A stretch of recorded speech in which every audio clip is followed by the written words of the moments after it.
One day I looked into the eyes of the person who was in front of me and I asked him, "Who are you?" His head suddenly dropped as he said, "I am a loser."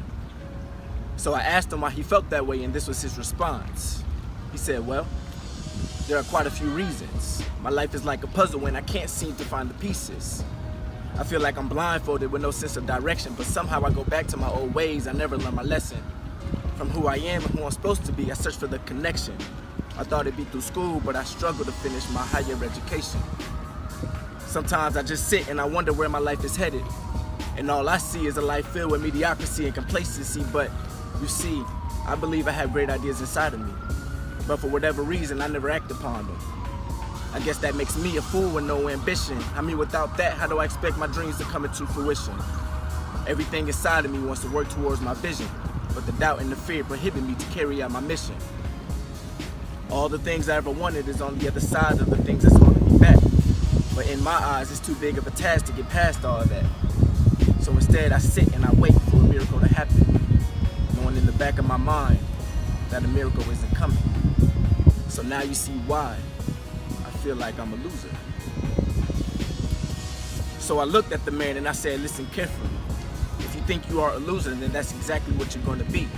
You must understand that your mindset is the key. Change your perspective and stop thinking negatively. You have the power within you to create the life that you want. So how you think about yourself is vital. You don't have to be a loser if you don't want to wear that title. I understand that you feel like everything is against you, but who doesn't face obstacles? Believe in yourself to get through the struggle, and for that, you are responsible." The man was still feeling down, so I said, "Look, don't allow yourself to talk you out of becoming the person you want to be.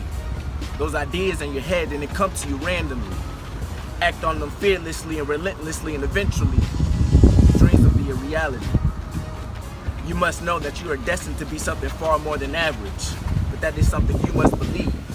Anything you want to do, you have the ability to achieve. There is a king inside of you waiting to be released. So it's time to pick your head up and unleash who you were called to be." The man slowly lifted his head up and we began to lock eyes, only to realize that he was looking at his own reflection. Which brings me to the point of this message. We all have enemies, but we don't even realize that our biggest threat can be the person we see in the mirror. Let me make this clearer. Inside of your head is two voices, and it's up to you to decide which voice deserves your attention. My advice is to block out the negative if you want your dreams to go the distance, because sadly, there are people who would love to see you fail. So don't add yourself to that list, and instead,